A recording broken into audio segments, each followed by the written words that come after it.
Ever since humankind first looked to the heavens, we have asked the question, are we alone? Tales of otherworldly beings, ancient prophecies and predictions, and sightings here on Earth have heightened our sense of anticipation.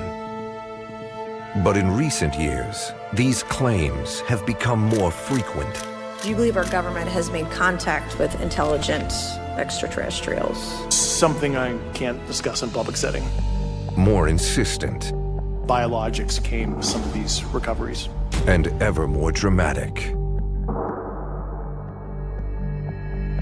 Born in Switzerland in 1937, Edward Meier, known to all as Billy Meier, claims to have been in contact with extraterrestrials since the age of 5. He says they have taken him on journeys through space and time, and that he can prove it. Despite mounting evidence that we are not alone in the universe, official sources still deny Meier's claims. Do you believe UAPs pose a potential threat to our national security? Yes. Yes. Yes. What are we not being told? Our team of experts reopen the files. They'll analyze the intelligence, investigate the science,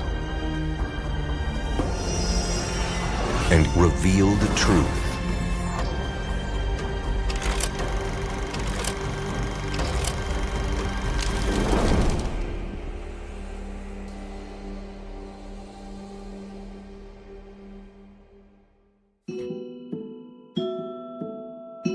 Edward Albert Billy Meier is a fascinating man.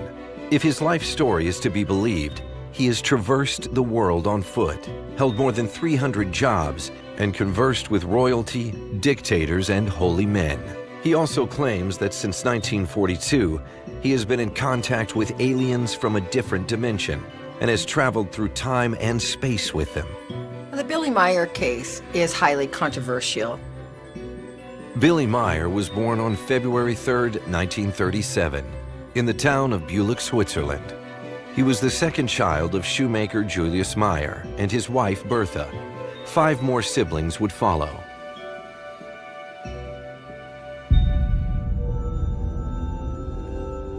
It was in 1942, as war raged across Europe, that Billy claims the aliens first visited him.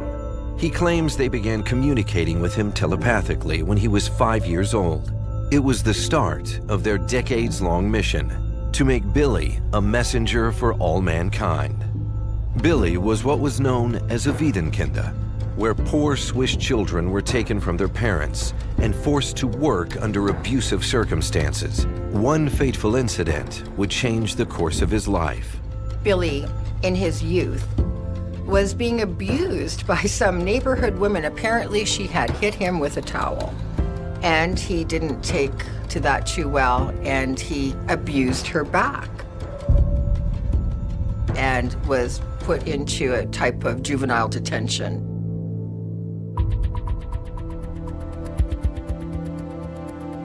After his release, Meier wanted to get away from Switzerland, and even though just a teenager, joined the French Foreign Legion. The French Foreign Legion, a division of the French Army that began in 1831, is open to anyone willing to serve France's interests at home and abroad. As Billy was to discover, it's not for everyone. He found that this was not his calling in life, and he decided to return to Switzerland. He traveled everywhere, seeking, looking, experimenting, trying jobs, learning every spiritual philosophy and religion. He was a seeker. He was looking for something. Mein Name ist Eduard Albert Meier. Genannt werde ich aber rund um die Welt einfach Billy. Den Namen habe ich erhalten in Teheran, als ich auf der Walze war. Und seither ist mir dieser Name geblieben. Over more than a decade, he covered more than 225,000 kilometers on foot. He studied religions and practiced several firsthand. He also worked over 360 jobs, from chicken farmer to snake catcher. He also spent time working for police forces in the Middle East. bringing in mass murderers and serial killers. At this time, he was known as the Phantom. Living an itinerant life, Meier wasn't just changing locations and vocations. He was trying out new beliefs, new religions, and spiritualism. And his experiments with faith were, he claimed, guided by his extraterrestrial companions. Ich habe sehr viel gelernt, einerseits durch meine Eltern und andererseits durch einen Außerirdischen namens Fahd, den ich kennengelernt habe 1942. Da war ich 5 Jahre alt und Fahd hat mir sehr viel von meinem Schulwissen noch beigebracht, nebst sehr vielen anderen Dingen. Svat, like most other extraterrestrials that Meier supposedly encountered, was a Pleiaren from the M45 star cluster, known as the Pleiades in the constellation Taurus. But, according to Meier, this is not the Pleiades observable by Earth's astronomers, because they live in a different dimension. When they travel to us, they have to cross through a dimension gate. The coordinates of these gates are a deeply held secret.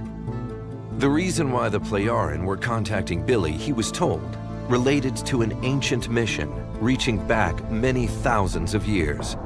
To fulfill this mission, he was told he needed to meet some very powerful people.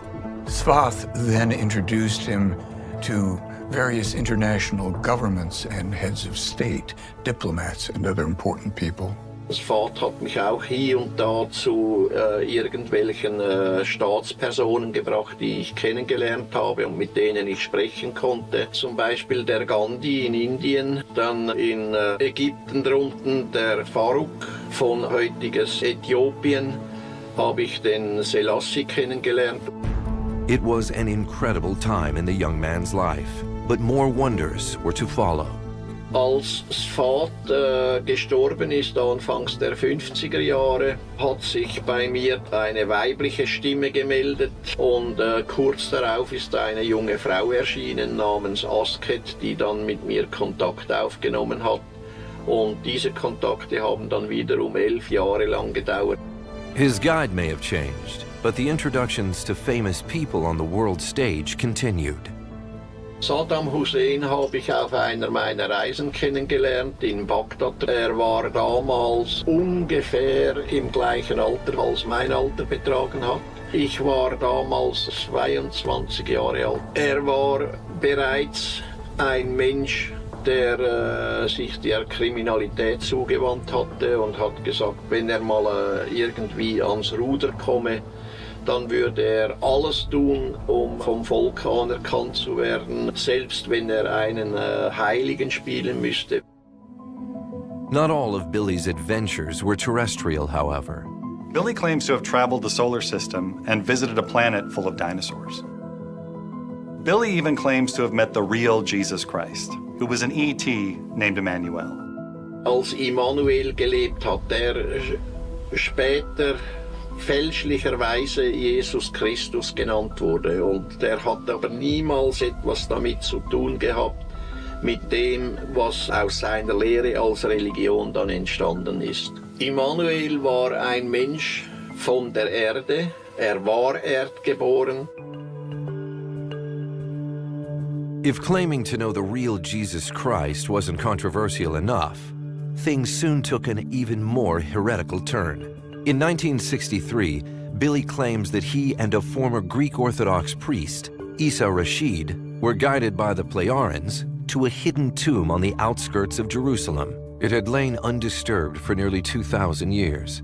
Inside, they claimed to have found scrolls wrapped in animal skin and protected with resin. Billy claimed that the scrolls were actually the Talmud Emmanuel, the true words of Jesus Christ. Over the next 7 years, Rashid translated these scrolls from ancient Aramaic, the language Jesus and his disciples would have spoken, into German. Meier and Rashid kept their work a secret. According to Billy, Rashid was pursued by agents of various religions threatened by the Talmud Emmanuel. Billy also says that eventually Rashid fled to Lebanon, his house was destroyed, and the scrolls were lost forever. According to Billy, Rashid had translated a quarter of the Talmud, but before he could complete the work, Billy claimed Rashid was lured to Baghdad by the Mossad and assassinated.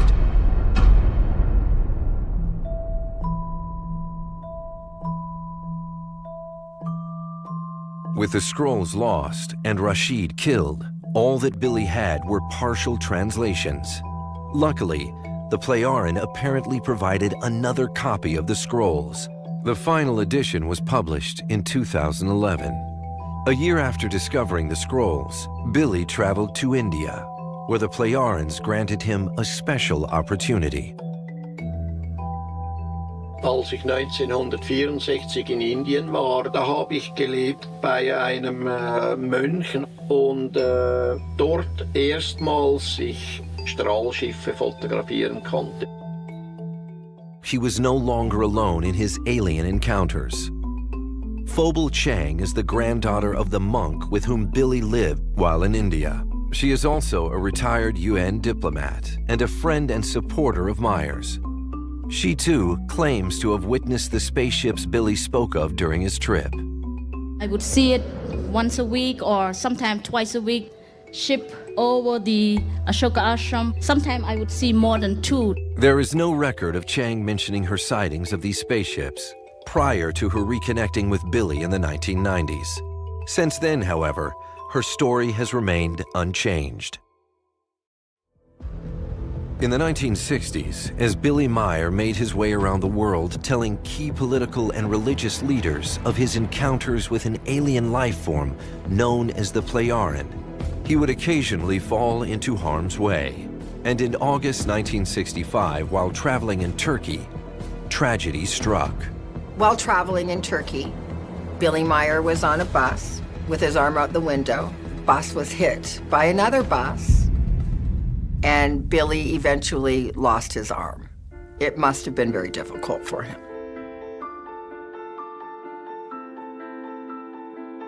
Meier spent much of the next month wandering the country in a painkiller-induced hallucinatory haze.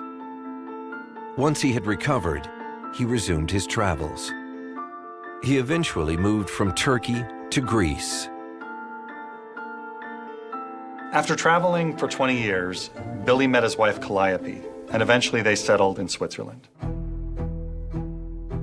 The newly married couple continued Billy's itinerant life, staying in Pakistan, where they had their first child, Gilgameshka.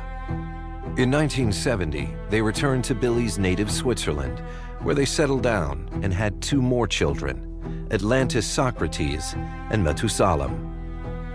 But life back in Switzerland wasn't easy.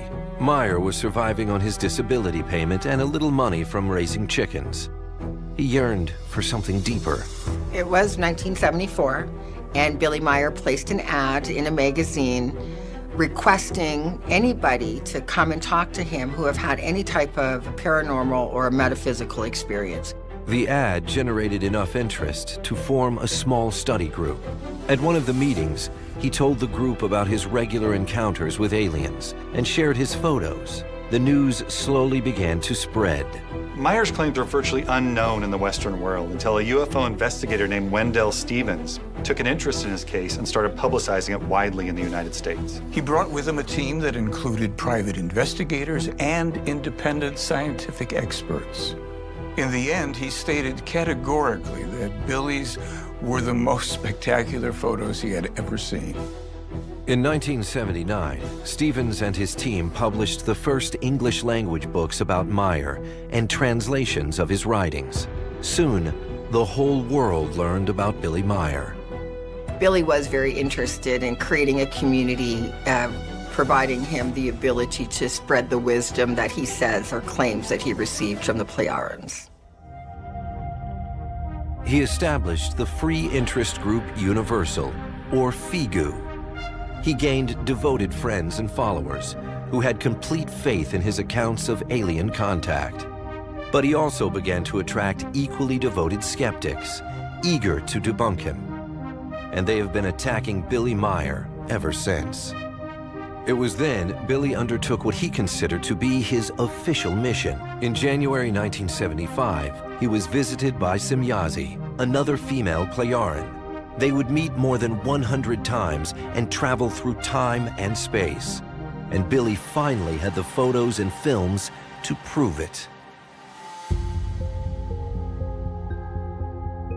As a passenger on her spacecraft, Billy claims that he was able to go where none had gone before and was allowed to record and retain what he witnessed.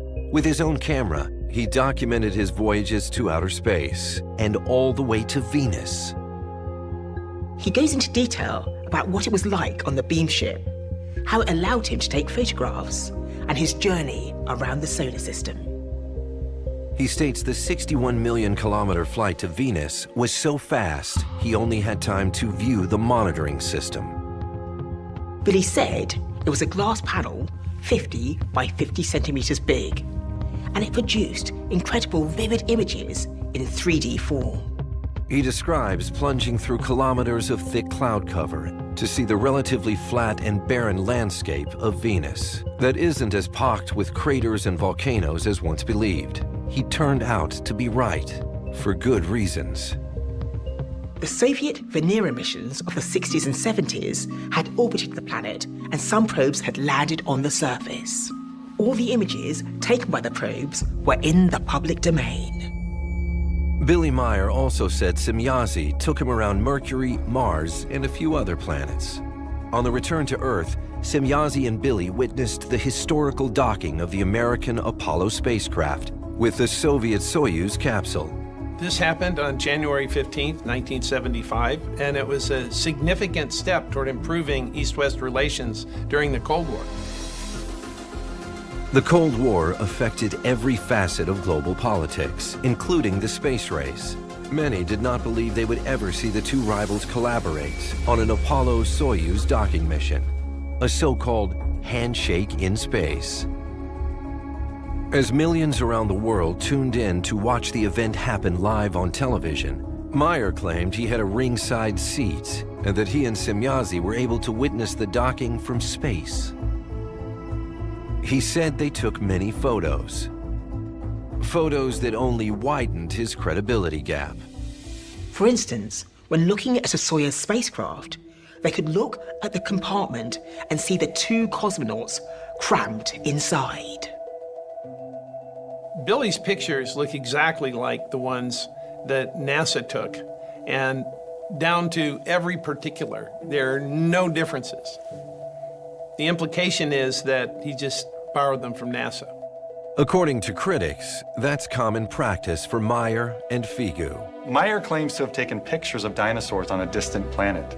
Unfortunately, those pictures look suspiciously similar to illustrations from a 1972 book called Life Before Man. And then there's a set of photos claimed to be images of Asket and another female Plejaren, Nera, aboard a beam ship.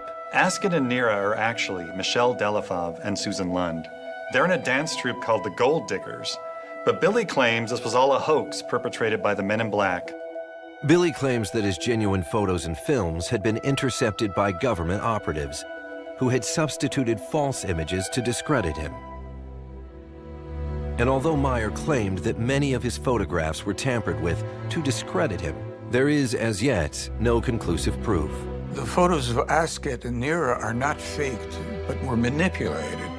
There are testimonials from photographic, film, and special effects experts, a United States astronaut, a national security supervisor, and a NASA aerospace engineer.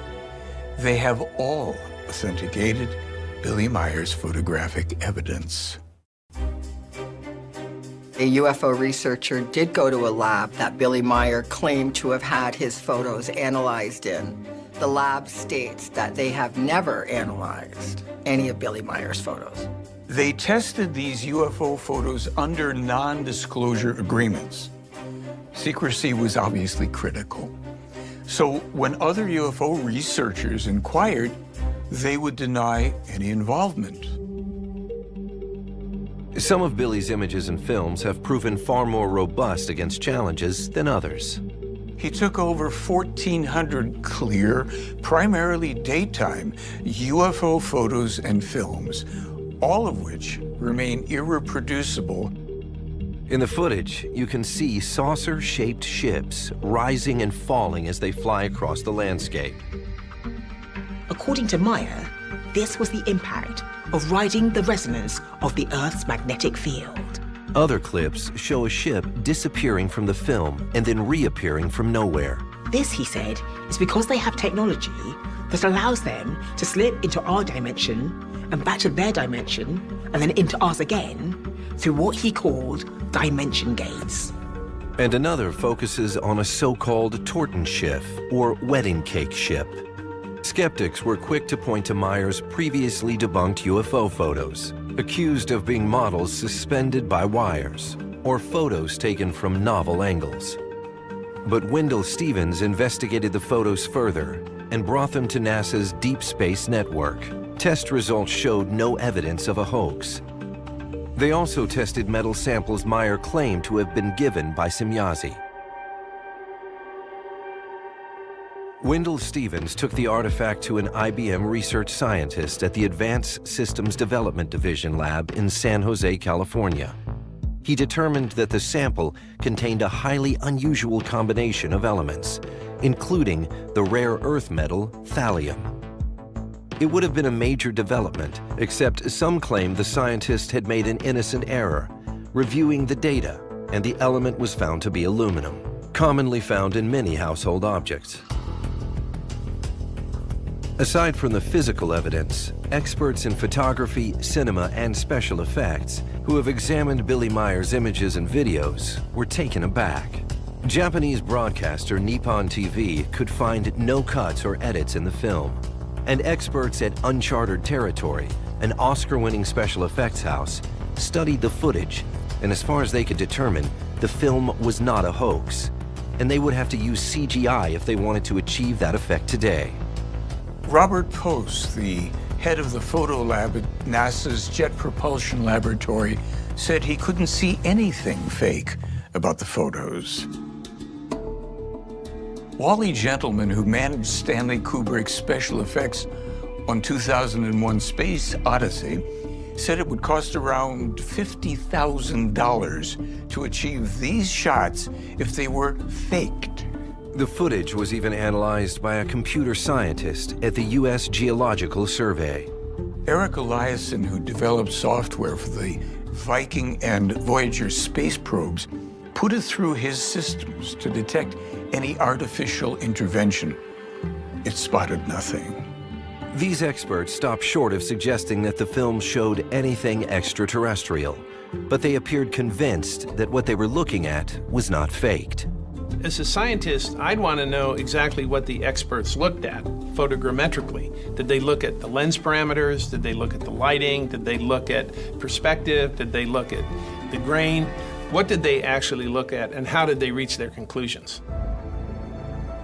But further support for Meier's claims comes from other witnesses. Meier did manage to gather around himself a very devoted group of followers, many of whom claim to have seen flying saucers later themselves. Schiffe, UFOs, habe ich schon einige Sichtungen gehabt. Es war für mich einfach selbstverständlich, da ich ja schon als kleines Kind dabei war. Habe ich dreimal das Glück gehabt, ein Foto zu schießen, wo ein UFO zu sehen ist. Das habe ich aber während der Aufnahme natürlich nicht gesehen, sondern erst als ich das Foto in der Hand hatte. There are now approximately 120 eyewitnesses. I am one of those eyewitnesses as well. 3 sightings of their craft, one from 20 feet away when I lived in the mountains of Brazil. The sightings, the photos, the space and time travel, and even the devotion of Billy's followers are just pieces of the puzzle. The bigger question is, what is Billy's mission? He has been shown that every god mankind has ever believed in was an extraterrestrial. Some came here intending to be worshipped, some came to be feared, and others came to help. Billy Meier is convinced that religion is at the heart of the problems the human race faces today. The Plejarians want to undo their ancestors' damage by empowering humans, and they want Billy Meier to spread their teachings. Having claimed to have had regular contact with extraterrestrials over the past 80 years, Billy Meier claims his alien contacts have given him an entirely new understanding of humanity. Dann sind die Menschen nicht mehr in der Lage, für sich selbst zu denken. Sie denken nur noch in dem Rahmen, der ihnen vorgeschrieben wird durch die Religionen, Sekten, Philosophien und Ideologien. Der Mensch muss aber aus sich selbst heraus seine Gedanken pflegen, seine Gedanken erlernen und die entsprechenden Gefühle daraus erschaffen. Religions are unproven, unscientific, and irrational myths. They require unquestioning acceptance under the threat of eternal punishment and damnation. Challenging organized religion has brought the threat of violence directly to Billy Meier's door. Somebody apparently nailed a note to the door of Billy Meier, essentially creating a death threat. The note said, "Enough, you dog, you'll be put down." Billy Meier had a precognitive dream that he was going to be shot. So, believing that dream, he placed a piece of metal in his chest.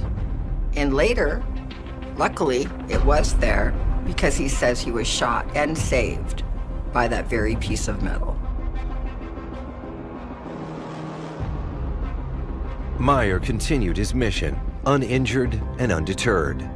Das, was wir hier verbreiten im Center vom Hinterschmied-Rütti, das ist ganz einfach nur eine Lehre. Und wir nennen das die Lehre des Geistes, respektive Geisteslehre oder Lehre der Wahrheit. Die bewusstseinsmäßige Evolution, das ist der eigentliche Sinn des Lebens.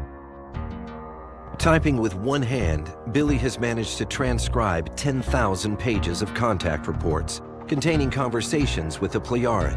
He's written more than 50 books and created a study course of the creation energy teaching, comprising more than 6,000 pages to help guide humanity to its true path. Der Sinn des Lebens ist die Evolution des Menschen in Bezug auf sein Bewusstsein.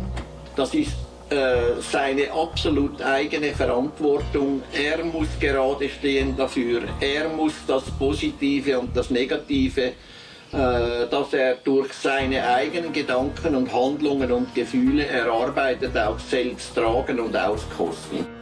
Meier's teachings have led admirers to praise him as a true prophet, and detractors to accuse him of being akin to a cult leader and a fake. None of this, however, appears to faze him. Ich sehe mich ganz einfach als Lehrer an, als Künder, auch wenn man mir sagt, ich sei ein Prophet, und ich sehe mich einfach als ganz normalen Menschen, was ich auch bin. Even among the UFO community, Billy Meier is a divisive figure. Is he a prophet, a charlatan, or as his more vociferous critics would claim, simply mentally ill? Although Billy Meier has displayed many types of behavior that could indicate a level of mental illness, it would be unfair to label him mentally ill without a proper medical examination. He admits his alien adventures began when he started hearing voices at age 5. Billy was never diagnosed with schizophrenia, as far as I know, and he didn't really display that type of behavior, schizophrenic. That's a different type of behavior. He's a serial fantasist. That's the behavior he displays. As a youngster, growing up in an unstable and unhappy home, fantasy might have been his only refuge. There were already indicators that Billy had issues in his childhood. He had been in trouble with the law. He'd been in trouble with school. His later personality was a seeker. Billy went everywhere, and he landed later on the extraterrestrial and continued to elaborate from there. It does seem that he is constantly seeking attention and validation. Battered by hardship his whole life, separated from his parents, abused by guardians, a difficult divorce, a lost limb, all could contribute to a sense of isolation and loneliness. So he spent his life searching for like-minded people to create a new sense of self, a new identity and sense of belonging, something he may have found at Figu. But only after conventional religion failed to satisfy him. He tried a lot of gods. He experimented with a lot of religions, but ultimately the Plejarians gave him the certainty and answers that he needed. Still, he couldn't quite abandon religion entirely, which arguably led to Meier's most inflammatory claim, the alleged discovery of the Talmud Emmanuel, an affront to every Abrahamic faith. There is precedent for something like the Talmud Emmanuel. The Dead Sea Scrolls were discovered in the 1940s and gave us the idea that we could discover scrolls that would give us insight into early Christian thought. And yet Meier and Figu are a strictly atheist group, with some of their writings aggressively anti-religion. How does this square with the Talmud discovery? In the last several decades, religious scholars have seen a dramatic increase in the percentage of people who have no organized religion. People are starting to create their own custom belief systems and dropping out of organized faith. Figu members claim they base their beliefs on evidence rather than faith, because to them, faith has negative connotations. Religion is used to control people through fear. This leads to conflicts in the name of religion, which permits people to give into their most base nature. Torture, terrorism, murder, all undertaken in the name of religion, with no personal responsibility. Meier's followers believe that this call for temporal self-determination over divine decree is at the heart of the alleged threats against Billy Meier's life. Billy's theological warnings found unlikely support from a NASA-funded Cambridge University project to explore how humanity would respond when faced with confirmation that we're not alone, and not, therefore, divinely chosen. Were Billy and the Plejarians right? Would the discovery of aliens shake human understanding to such an extent that world religions would crumble? The study suggested the opposite, that amongst all of the doubt, humanity would cling more tightly to faith. Whether UFOs have come to lead us, enlighten us, or abduct us, does our current understanding of science support the possibility of visitors from the Pleiades star cluster? It's 500 light years away. That's relatively close in astronomical terms, but totally beyond our practical reach. I think someday we might get up to 100,000 miles an hour or more. Some of the new drives NASA's considering could get us up to maybe 1 million miles an hour. But that would still be hundreds of thousands of millions of years to get to the Pleiades. So it doesn't seem like that's going to happen anytime soon. Swiss-born Billy Meier shot to prominence over his claims to have traveled with an alien race called the Plejarians 500 light years to their home in the Pleiades star cluster. He claims the Plejarians conquered the vastness of space by slipping through interdimensional gates.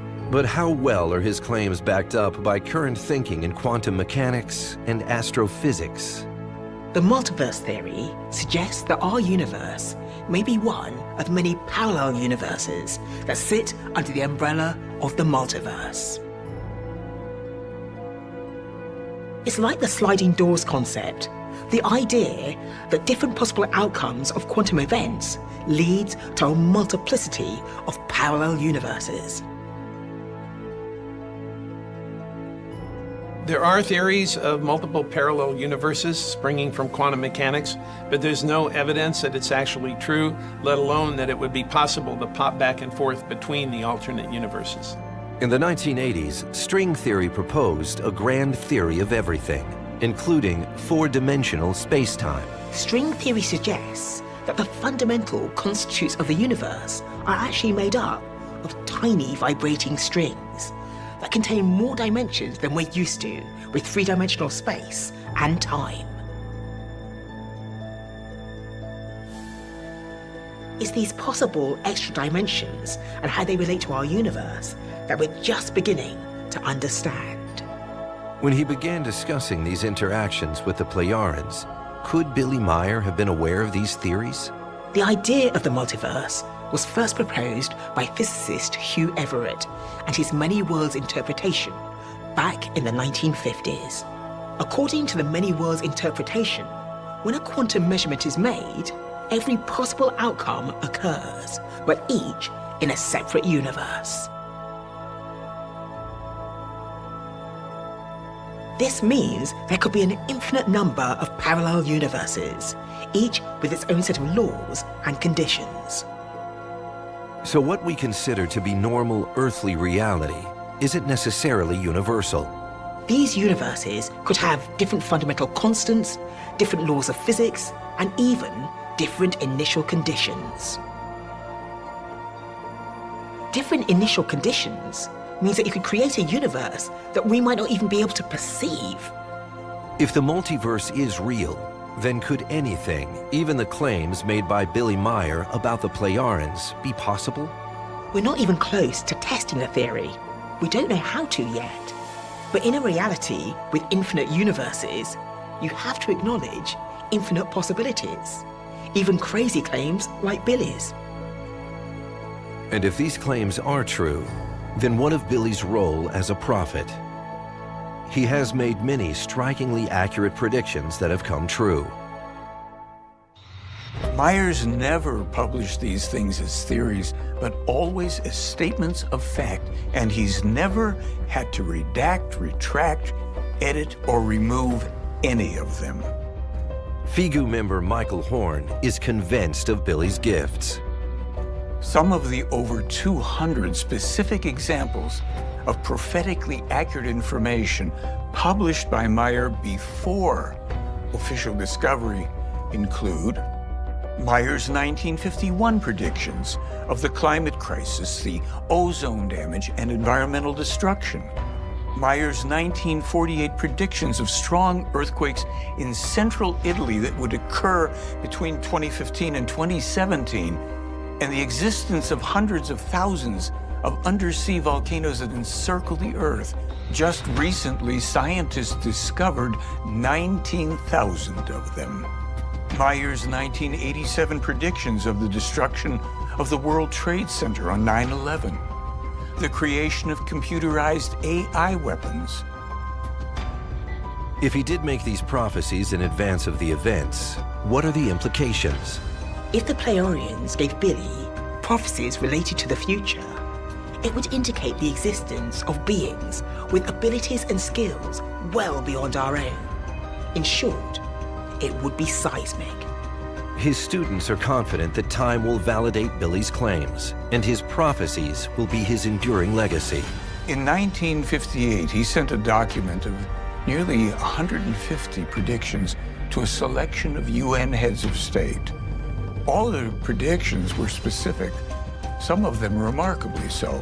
He foretells the 2 U.S. wars with Iraq, AIDS as a coming epidemic, and crystal meth as a coming drug epidemic. He foretells computers, credit cards, and the dates of events such as moon landings and rocket launches years and decades before they occur. But others are not so sure. First of all, I'd want to go back and look at the hard data and see whether that's actually true. Were those predictions made? Or were they, as in usually the case, where someone looks in hindsight at what happened and then fits what happened into what we now already know? So I'd really want to look at the hard data. I don't take on its face that he made any of those predictions accurately. Billy's followers claim his visions even extended to outer space. Billy said that Io, one of Jupiter's moons, is the most volcanically active body in the solar system. And he published this 5 months before the scientists discovered it. In 1981, he issued a warning about a red meteor that would endanger the Earth either on the 13th of April, 2029, or on the same date, 7 years later, in 2036. Billy Meier has lived an extraordinary life. He's an extraordinary man who is obviously highly intelligent, well-traveled, and well-versed in scientific discovery. All characteristics that have allowed him to make some extraordinary claims. Some easily refutable, some not so much. Many of Billy Meier's predictions were highly predictable, and anybody following the news or the climate of politics would have made the same prediction. I'm driven by probabilities, and I'm looking at this the way an intelligence analyst would, with alternative hypothesis. On the one hand, we have the fact that there are really aliens and Billy really captured them on film. On the other hand, we have that he fabricated it and the experts that looked at it were just wrong. Which one's more probable? Billy's stories seem erratic and subject to change, and don't seem to stand up to sustained scrutiny. So as a scientist, I find them hard to believe. But we'll save the last word for those who know him best and who have been fighting in his corner against debunkers for decades. The skeptics would like us to believe that this man with no resources, working as a night watchman on a partial disability pension, with one arm, is not only a master model maker, photographer, filmmaker, metallurgist, electronics genius, sound engineer, geographer, and agriculturist, along with 30 other disciplines. They will credit him with that, but not that he's telling the truth. As Billy Meier himself would put it, open your mind, look at the evidence, and decide for yourself.